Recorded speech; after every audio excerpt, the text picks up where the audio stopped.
بار ملتی رہیں۔ آج کی اس ویڈیو میں ہم نے ایک بڑے پیمانے پر لٹریچر کا جائزہ لیا اور غیر جانبدارانہ طور پر یہ دیکھنے کی کوشش کی کہ تحریک پاکستان کے قائدین مولانا سید ابوالعلا مودودی رحمۃ اللہ علیہ کی تحریروں سے کیا مطلب لیتے تھے۔ مولانا سید ابوالعلا مودودی رحمۃ اللہ علیہ اصلاً علامہ اقبال رحمۃ اللہ علیہ اور قائد اعظم محمد علی جناح رحمۃ اللہ علیہ کے بہت قریب تھے، اور اس وقت کی مسلم لیگ نے مولانا سید ابوالعلا مودودی رحمۃ اللہ علیہ کی تحریروں سے بڑا فائدہ بھی اٹھایا۔ اگر علماء کے دائرے میں کانگریس کی قومیت اور نسل پرستی کی مخالفت کسی نے کی تو مولانا سید ابوالعلا مودودی رحمۃ اللہ علیہ کا اس وقت ایک سب سے بڑا نام تھا۔ میں تذکرہ کرنا چاہوں گا کہ تحریک پاکستان کے عظیم سپاہی مولانا ظفر احمد انصاری رحمۃ اللہ علیہ، جو آل انڈیا مسلم لیگ کے جوائنٹ سیکرٹری تھے اور آل انڈیا مسلم لیگ کی پارلیمانی کمیٹی کے سیکرٹری تھے، انہوں نے چراغ راہ نمبر میں تحریک پاکستان اور علماء پر ایک تحریر لکھی ہے، اور چراغ راہ کے صفحہ 232 پر وہ لکھتے ہیں۔ اس موضوع پر مولانا ابوالعلا مودودی صاحب نے مسئلہ قومیت کے عنوان سے ایک سلسلہ مضامین لکھا، جو اپنے دلائل کی محکمی، زور استدلال اور زور بیان کے باعث مسلمانوں میں بہت مقبول ہوا، اور جس کا چرچا بہت تھوڑے عرصے میں اور بڑی تیزی کے ساتھ مسلمانوں میں ہو گیا۔ اس اہم بحث کی ضرب متحدہ قومیت کے نظریے پر پڑی اور مسلمانوں کی جداگانہ قومیت کا احساس بڑی تیزی کے ساتھ پھیلنے لگا۔ قومیت کے مسئلے پر یہ بحث محض ایک نظری بحث نہ تھی، بلکہ اس کی ضرب کانگریس اور جمعیت علماء ہند کے موقف پر پڑتی تھی۔ ہندوؤں کی سب سے خطرناک چال یہی تھی کہ مسلمانوں کے دلوں سے ان کی جداگانہ قومیت کا احساس کسی طرح ختم کر کے ان کے ملی وجود کی جڑیں کھوکھلی کر دی جائیں۔ خود مسلم لیگ نے اس بات کی کوشش کی کہ اس بحث کا مذہبی پہلو زیادہ سے زیادہ نمایاں کیا جائے، تاکہ عوام کانگریس کی کھیل کو سمجھ سکیں اور اپنے دین و ایمان کے تقاضوں کو پورا کرنے کی طرف متوجہ ہوں۔ مجھے یہ کہنا ہوگا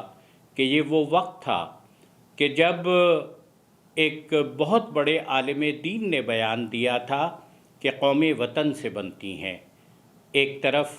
علامہ اقبال رحمۃ اللہ علیہ نے اس کا جواب شاعری میں دیا تھا، ان تازہ خداؤں میں بڑا سب سے وطن ہے، جو پیرہن اس کا ہے وہ مذہب کا کفن ہے۔ مولانا سید ابوالعلا مودودی رحمۃ اللہ علیہ نے مسئلہ قومیت نامی کتاب لکھ کر یہ بتایا کہ قومیں اپنے نظریے سے، اپنی فکر سے، اپنے عقیدے سے، اپنے ایمان سے بنتی ہیں، یہ وطن سے وجود میں نہیں آتی۔ میں اس کے بعد ذرا یہ بات عرض کروں گا کہ مسلم لیگ کے ایک اور سپاہی، مسلم لیگ نیشنل گارڈ کے سالار اعلیٰ اور لیاقت علی خان کے سیکرٹری نواب صدیق علی خان مولانا کی تحریروں کو مسلم لیگ پر احسان سے تعبیر کرتے ہیں۔ ان کی کتاب چھپی بے تیغ سپاہی صفحہ 28 پر لکھتے ہیں، مولانا محترم نے اپنے رسالے ترجمان القرآن کے ذریعے مذہبی اور ملی نقطۂ نظر سے آل انڈیا مسلم لیگ کے مطالبات کی پرزور تائید کی۔ ہم صوبہ ممالک متوسطہ و برار کے قدیم باشندے اور مسلمانان ہند کے احسان کو کبھی فراموش نہیں کر سکتے۔ یہ ایک پوری جد و جہد تھی۔ مولانا سید ابوالعلا مودودی رحمۃ اللہ علیہ ایک طرف ترجمان القرآن میں لکھ رہے تھے، اس کی کاپیاں آج تک دستیاب ہیں، دوسری طرف سیاسی کشمکش اور مسئلہ قومیت جیسی کتابیں جو تحریک پاکستان کے سپاہیوں کا سیاسی لٹریچر بن گیا تھا۔ اس لیے ایک اور گواہی، یہ ایک بڑے علمی شخص کی گواہی ہے، ڈاکٹر اشتیاق حسین قریشی مرحوم، جو پہلی دستور ساز اسمبلی کے رکن اور کراچی یونیورسٹی کے وائس چانسلر رہے۔ وہ سابق ڈائریکٹر ادارہ تحقیقات اسلامی بھی رہے۔ ڈاکٹر اشتیاق حسین قریشی قائد اعظم کے بعض معتمد ساتھیوں کی مسلم لیگ میں شمولیت کو مولانا مودودی کی تحریروں کا مرہون منت قرار دیتے ہیں۔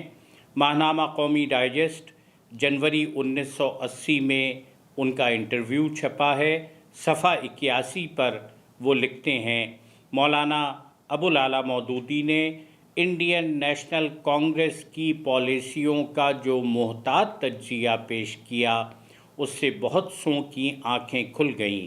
اگرچہ اس سے انہیں بہت زیادہ پیروکار نہیں ملے، مگر اس سے بعض ذہین اور مخلص مسلمان کانگریس سے ضرور برکشتہ ہو گئے، اور وہ قائد اعظم رحمۃ اللہ علیہ کے ساتھیوں کی حیثیت سے مسلم لیگ میں سرگرم عمل ہو گئے۔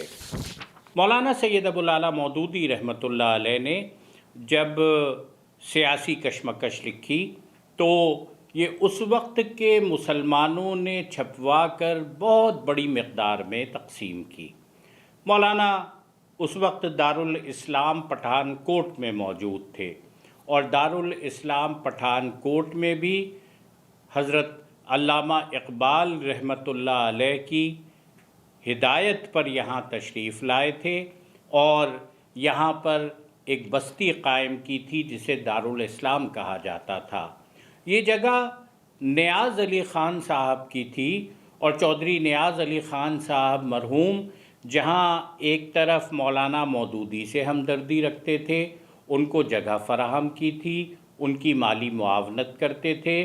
تو وہیں وہ امرتسر اور مشرقی پنجاب میں مسلم لیگ کے بڑے متحرک رہنما تھے۔ مولانا سید ابوالعلا مودودی رحمۃ اللہ علیہ کے اس وقت کے سیکٹری جو جسٹس ملک غلام علی مرحوم، جو بعد میں پاکستان کے اندر جج بنے، وہ بھی اس بات کا حوالہ دیتے ہیں۔ مولانا سید ابوالعلا مودودی رحمۃ اللہ علیہ کے معاون خصوصی جسٹس ریٹائرڈ ملک غلام علی لکھتے ہیں، جب جماعت بن گئی تو سب سے پہلے مکتبہ جماعت اسلامی کا انچارج میں تھا۔ یہ حقیقت میرے علم میں ہے کہ مسلم لیگ کے جو مختلف دفاتر تھے، ضلعی لیگیں اور صوبائی لیگیں، وہ کثرت سے ہمارا لٹریچر منگواتی تھیں۔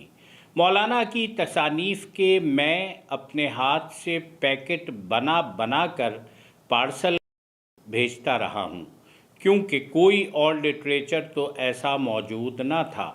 مولانا کی تحریریں تحریک پاکستان کی فکری اور علمی بنیادیں فراہم کرنے میں بڑی ممد و معاون ثابت ہو رہی تھیں، اور پاکستانی خیال کے جو لوگ تھے وہ بھی اپنی دعوت کو پھیلانے کے لیے اس لٹریچر کو استعمال کرتے تھے۔ یہ ایک حقیقت ہے کہ چودھری نیاز علی مرحوم نے، جو پکے مسلم لیگی تھے، خود سیاسی کشمکش حصہ اول اور دوم امرتسر میں کئی ہزار چھپوا کر تقسیم کی۔ ماہنامہ قومی ڈائجسٹ لاہور جنوری 1980 صفحہ 177۔ میں ذرا یہ کہنا چاہوں گا کہ مولانا سید ابوالعلا مودودی رحمۃ اللہ علیہ کی تحریریں اس وقت کی موجود ہیں، اور آج بھی ان کا جائزہ لیا جا سکتا ہے۔ ان کی تحریروں کے آئینے میں بھی ذرا جائزہ لینے کی کوشش کیجیے۔ اپنے ان مضامین کے بارے میں خود مولانا مودودی رحمۃ اللہ علیہ کے الفاظ ہیں کہ 1937 میں مجھ کو حیدرآباد سے دہلی جانے کا اتفاق ہوا، اور اس سفر کے دوران میں نے محسوس کیا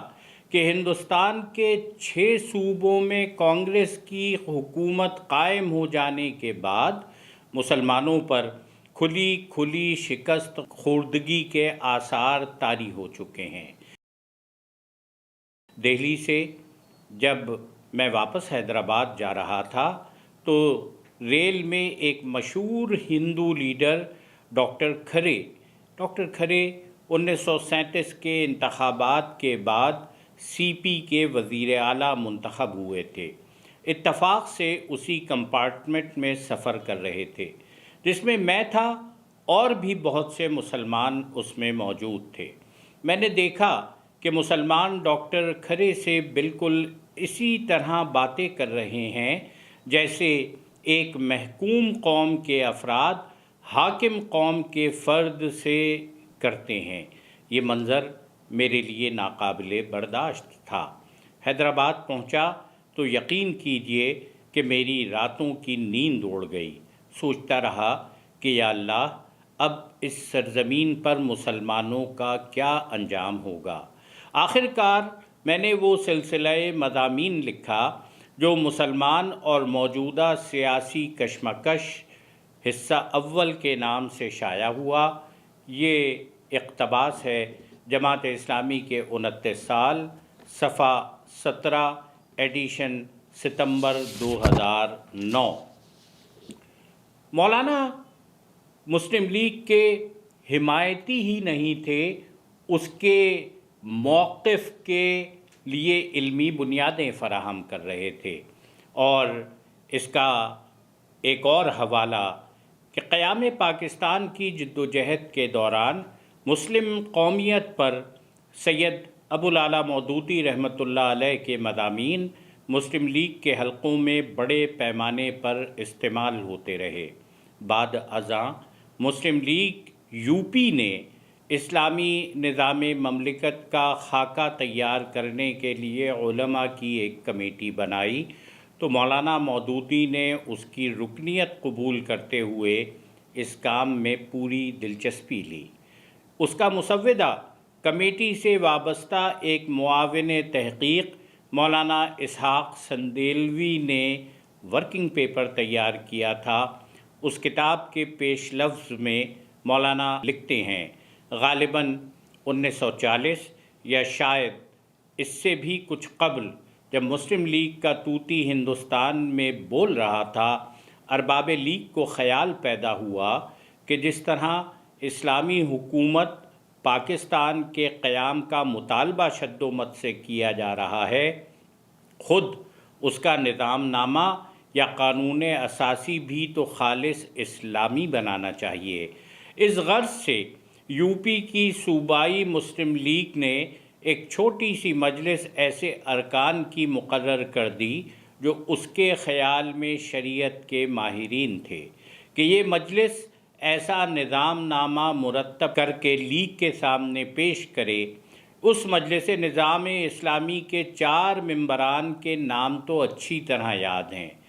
نمبر 1 مولانا سید سلیمان ندوی رحمۃ اللہ علیہ، نمبر 2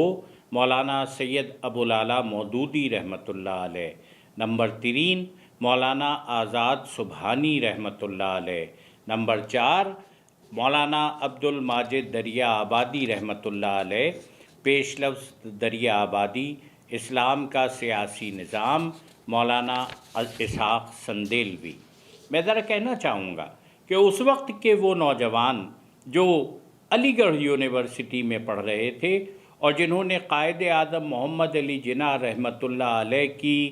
درخواست پر پورے بر صغیر کے اندر پاکستان کی مہم چلائی تھی، ایک ایسا ہی نوجوان طالب علم جو پاکستان کے اندر بعد میں ایک بہت بڑا قانون دان بنا، شریف الدین پیرزادہ، جو اس وقت کے ماشاء اللہ حکومت کے قائم کردہ دستوری کمیشن کے مشیر اور کمپنی لاء کمیشن کے صدر سید شریف الدین پیرزادہ اپنی کتاب ارتقائے پاکستان ایولیوشن آف پاکستان انگریزی میں چھپی، اس کا ترجمہ آپ کے سامنے پیش کرتا ہوں۔ مولانا مودودی نے ترجمان القرآن کے ایک سلسلہ مضامین کے ذریعے جو 1938 اور 1939 کے درمیان میں شائع ہوئے، کانگریس کے چہرے سے نقاب اتاری اور مسلمانوں کو متنبہ کیا۔ موصوف نے بر صغیر میں مسلمانوں کی تاریخ کا جائزہ لیا، کانگریس کی لادینیت کی قلعی کھولی اور یہ ثابت کیا کہ ہندوستان کے مخصوص حالات میں اس کے لیے جمہوریت ناموزوں ہے، اس لیے کہ اس میں مسلمانوں کو 1 ووٹ اور ہندوؤں کو 4 ووٹ ملیں گے۔ انہوں نے ہندوؤں کے قومی استعمار کی بھی مذمت کی اور اس رائے کا اظہار کیا کہ محض مخلوط انتخاب یا اسمبلیوں میں کچھ زیادہ نمائندگی ویٹیج اور ملازمتوں میں ایک شرح کا تعین مسلمان قوم کے سیاسی مسائل کا حل نہیں ہے۔ جو تجویز انہوں نے پیش کی اس میں 3 متبادل صورتوں کی نشاندہی کی گئی تھی۔ ان صورتوں میں آخری صورت ہندوستان کی تقسیم کی تھی۔ Page 91 evolution of Pakistan by Syed Sharifuddin Pirzada. یہی وجہ ہے کہ سید شریف الدین پیرزادہ ارتقائے پاکستان میں جس نتیجے پر پہنچتے ہیں، ایک اور جگہ اسی کتاب میں لکھتے ہیں کہ وہ تجاویز اور مشورے جو سر عبداللہ ہارون، ڈاکٹر لطیف، سر سکندر حیات، ایک پنجابی، سید ظفر الحسن،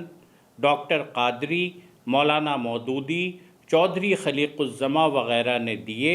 وہ ایک معنی میں پاکستان تک پہنچنے والی سڑک کے سنگ ہائے میل ہیں۔ Page 258 evolution of Pakistan by Syed Sharifuddin Pirzada. ایک نوجوان پرجوش صحافی میاں محمد شفیع، جو اس وقت علامہ اقبال رحمۃ اللہ علیہ کے بہت قریب تھے اور انہوں نے بھی اپنی تحریروں میں بار بار اس بات کا اعتراف بھی کیا ہے۔ میاں محمد شفیع تحریک پاکستان کے لیے سرگرم نوجوان صحافی تھے۔ یہ میم شین کے عنوان بھی جانے جاتے ہیں۔ 7 روزہ اقدام، لاہور، 9 جون 1963 میں لاہور کی ڈائری میں انہوں نے لکھا، مولانا سید ابوالعلا مودودی رحمۃ اللہ علیہ تو در حقیقت نیشنلسٹ مسلمانوں کی ضد تھے، اور میں یہاں پوری ذمہ داری کے ساتھ عرض کرتا ہوں کہ میں نے حضرت علامہ اقبال رحمۃ اللہ علیہ کی زبان سے کم و بیش اس قسم کے الفاظ سنے تھے کہ مودودی ان کانگریسی مسلمانوں کی خبر لیں گے، جہاں علامہ اقبال بالکل واضح طور سے علامہ آزاد اور علامہ مدنی کے نقاد تھے، وہاں وہ مولانا کا ترجمان القرآن جستہ جستہ مقامات سے پڑھوا کر سننے کے عادی تھے۔ اور اس امر کے متعلق تو میں 100% ذمہ داری سے یہ بات کہہ سکتا ہوں کہ علامہ نے مولانا مودودی کو ایک خط کے ذریعے حیدرآباد دکن کے بجائے پنجاب کو اپنی سرگرمیوں کا مرکز بنانے کی دعوت دی تھی، بلکہ وہ خط انہوں نے مجھ سے ہی لکھوایا تھا۔ یہی وہ چیز کہ جس کو دارالاسلام پٹھان کوٹ کہا جاتا ہے، علامہ اقبال رحمۃ اللہ علیہ کی ہدایت پر بنایا گیا تھا۔ اسی طرح مولانا سید ابوالعلا مودودی رحمۃ اللہ علیہ اس سیاسی کشمکش کے اندر یہ بات کہہ رہے ہیں، اور آج بھی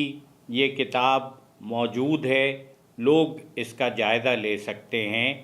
کہ جب مسلمانوں کے ایک گروہ نے کہا کہ ہندوستان کی تقسیم اور اس کو ٹکڑے ٹکڑے کر دینے کو کیسے گوارا کیا جا سکتا ہے، تو مولانا مودودی رحمۃ اللہ علیہ نے کہا کہ مسلمان ہونے کی حیثیت سے میری نگاہ میں اس سوال کی کوئی اہمیت نہیں کہ ہندوستان ایک ملک رہے یا 10 ٹکڑوں میں تقسیم ہو جائے۔ تمام روئے زمین ایک ملک ہے، انسان نے اس کو ہزاروں حصوں میں تقسیم کر رکھا ہے۔ اب تک کی تقسیم اگر جائز تھی تو آئندہ مزید تقسیم ہو جائے تو کیا بگڑ جائے گا؟ اس بت کے ٹوٹنے پر تڑپے وہ جو اسے معبود سمجھتا ہو۔ مجھے تو اگر یہاں 1 مربع میل کا رقبہ بھی ایسا مل جائے جس میں انسان پر خدا کے سوا کسی کی حاکمیت نہ ہو تو میں اس کے 1 ذرہ خاک کو تمام ہندوستان سے زیادہ قیمتی سمجھوں گا۔ سیاسی کشمکش، حصہ سوم، صفحہ 76-77 از مولانا سید ابوالعلا مودودی رحمۃ اللہ علیہ۔ اسی طرح 1947 میں صوبہ سرحد میں ریفرینڈم کے موقع پر مولانا مودودی نے ایک سوال کے جواب میں فرمایا، استصواب رائے صرف اس امر سے متعلق ہے کہ تم کس ملک کے ساتھ وابستہ رہنا چاہتے ہو، ہندوستان سے یا پاکستان سے۔ اس معاملے میں رائے دینا بالکل جائز ہے اور اس میں کوئی شرعی قباحت نہیں ہے، لہذا جن علاقوں میں استصواب رائے کیا جا رہا ہے وہاں کے ارکان جماعت اسلامی کو اس کی اجازت ہے کہ وہ اس میں رائے دیں۔ البتہ شخصی حیثیت سے میں کہہ سکتا ہوں کہ اگر میں خود صوبہ سرحد کا رہنے والا ہوتا تو استصواب رائے میں میرا ووٹ پاکستان کے حق میں پڑتا۔ سیروزہ کوثر، مورخہ 5 جولائی 1947، بحوالہ تحریک آزادی ہند اور مسلمان، حصہ دوم، صفحہ 188۔ اور یہ سوال آج رسائل و مسائل حصہ اول کے صفحہ 242 اور 243 پہ بھی موجود ہے۔ یہ تمام تحریریں اس بات کو واضح کر رہی ہیں کہ مولانا سید ابوالعلا مودودی رحمۃ اللہ علیہ پاکستان کی جد و جہد کے اندر پوری طرح شامل تھے۔ یہی رائے انہوں نے سلہٹ کے اندر ریفرینڈم کے موقع پر بھی دی تھی، لیکن اہم سوال وہی ہے، کس نے توہین قائد اعظم محمد علی جناح رحمۃ اللہ علیہ کی تھی؟ یہ بات پاکستان کے اندر ایک انکوائری کمیشن کے اندر واضح ہو چکی ہے، اور پاکستان کی حکومت نے 1953 میں جسٹس محمد منیر اور جسٹس M.R. کیانی پر مشتمل 2 رکنی کمیٹی بنائی تھی۔ یہ جسٹس منیر کمیشن بھی کہلاتا ہے، اس معاملے کی بھی تحقیقات کی تھی، جس کے دوران مظہر علی اظہر کو کمیٹی کے سامنے پیش کیا گیا۔ انکوائری کمیٹی نے اپنی رپورٹ میں لکھا تھا کہ the author of the couplet,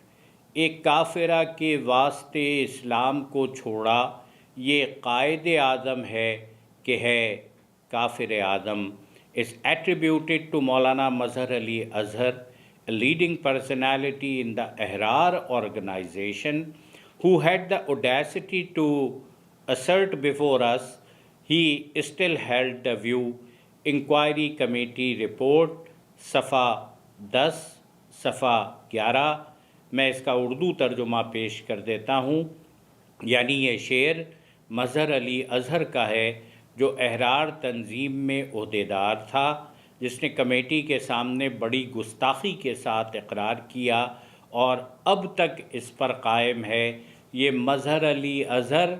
بعد میں مسلم لیگ میں شامل ہو گئے۔ اور میں تو کہنا چاہوں گا کہ مولانا سید ابوالعلا مودودی رحمۃ اللہ علیہ اور جماعت اسلامی پر الزامات لگانے کے بجائے مولانا مودودی قائد اعظم محمد علی جناح رحمۃ اللہ علیہ تو بہت بڑی شخصیت تھے جن کا مولانا احترام کرتے تھے، اور قائد اعظم محمد علی جناح رحمۃ اللہ علیہ نے قیام پاکستان کے بعد مولانا مودودی سے درخواست کی کہ وہ ریڈیو پاکستان پر آ کر اس قوم کی ذہن سازی کریں، اور مولانا سید ابوالعلا مودودی رحمۃ اللہ علیہ نے ریڈیو پاکستان پر تقریریں کی، لیکن مولانا مودودی کسی مسلمان کو کافر کہنے میں کتنے محتاط تھے۔ ماہنامہ ترجمان القرآن، جولائی 1936 میں بعض علماء نے شبلی نعمانی اور حمید الدین فراہی پر کفر کا فتویٰ لگایا تو مولانا مودودی نے فوراً اس کے جواب میں اپنے رسالے میں لکھا تھا کہ مومن کو کافر کہنے میں اتنی ہی احتیاط کرنی چاہیے جتنی کسی شخص کے قتل کا فتویٰ صادر کرنے میں کی جاتی ہے، بلکہ یہ معاملہ اس سے بھی زیادہ سخت ہے۔ کسی کو قتل کرنے سے کفر میں مبتلا ہونے کا خوف تو نہیں ہے، مگر مومن کو کافر کہنے میں یہ خوف بھی ہے کہ اگر فی الواقع وہ شخص کافر نہیں ہے اور اس کے دل میں ذرہ برابر بھی ایمان موجود ہے تو کفر کی تہمت خود اپنے اوپر پلٹ آئے گی۔ پس جو شخص اللہ تعالیٰ کا خوف اپنے دل میں رکھتا ہو اور جس کو اس کا کچھ بھی احساس ہو، وہ کبھی کسی مسلم کی تکفیر کی جرت نہیں کر سکتا۔ جو شخص مسلمان کی تکفیر کرتا ہے وہ دراصل اللہ کی اس رسی پر قینچی چلاتا ہے جس کے ذریعے سے مسلمانوں کو جوڑ کر ایک قوم بنایا گیا ہے۔ اب ہم دیکھ رہے ہیں کہ علماء دین میں کافروں کو مسلمان بنانے کا اتنا ذوق نہیں جتنا مسلمانوں کو کافر بنانے کا ذوق ہے۔ میرے محترم ناظرین اور سامعین، یہ 1 درجن سے زیادہ حوالے آپ کے سامنے موجود ہیں۔ یہ اس بات کو واضح کر رہے کہ جماعت اسلامی تقسیم ہند سے پہلے بھی، آزادی پاکستان سے پہلے بھی جذبات میں، احساسات میں علامہ اقبال اور قائد اعظم محمد علی جناح رحمۃ اللہ علیہ کے ساتھ کھڑی تھی۔ آج بھی جب کوئی مشکل پیش آئی ہے، وہ مشرقی پاکستان کے اندر سقوط ڈھاکہ کا مسئلہ ہو یا اس ملک کے اندر جب کبھی سلامتی پر کوئی بات آئی ہو، تو الحمدللہ جماعت اسلامی نے اپنا خون دے کر اس ملک کی حفاظت کی ہے۔ لیکن میں کہنا چاہوں گا کہ بہت سارے لوگ جو آج مسلم لیگ کے عنوان سے سامنے آئے ہیں، ان کے وہی سیکولر خیالات ہیں جو انڈین نیشنل کانگریس کے تھے، لیکن اس پر کبھی آئندہ بات کریں گے۔ ان حوالہ جات کے حوالے سے کوئی گفتگو کرنا چاہے تو میں جواب دینے کے لیے